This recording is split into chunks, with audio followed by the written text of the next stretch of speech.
என்னதான் பார்த்து பார்த்து பிளவுஸை வந்து நீட்டா ஸ்டிச் பண்ணாலும் தச்சு முடிச்சதுக்கு அப்புறம் உங்களுக்கு பேக் சைட்ல ஸ்ட்ரைட்டா வராம உங்களுக்கு இந்த மாதிரி இப்படி கிராஸா வருதா?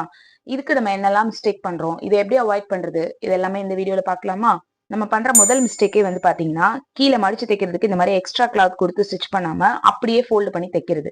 அப்படியே மடிச்சு தைக்கிறது தான் வந்து நமக்கு எல்லாருமே ஈஸியா தைக்கிறதுக்காக சொல்லி கொடுக்குற மெத்தட். இப்ப இந்த பிளவுஸ் பாத்தீங்கன்னா உங்களுக்கு அப்படியே கிளாத் வந்து ஃபோல்டு பண்ணி தான் ஸ்டிச் பண்ணிருக்கு. இந்த பிளவுஸ்லயுமே நமக்கு இந்த பெண்ட் ஷேப் வந்து இருக்கு. இது இந்த மாதிரியும் தைக்க கூடாது.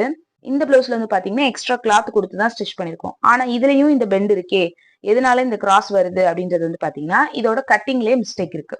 கட்டிங் பண்றப்போ இதை நம்ம எப்படி அவாய்ட் பண்ணணும் அப்படின்னா, கீழே சைட்ல இந்த டாட் நம்ம மார்க் பண்ணுவோம் இல்லையா, அங்க இருந்து கிராஸ் எடுக்கணும். ஒரு 1/2 இன்ச்சுக்கு கிராஸ் எடுத்தீங்கன்னா உங்களுக்கு கரெக்டா பெர்ஃபெக்டா இருக்கும். ஸ்டிச் பண்ணதுக்கு அப்புறம் உங்களுக்கு பிளவுஸ் வந்து இந்த மாதிரி இப்படி ஸ்ட்ரைட் லைனா கிடைக்கும்.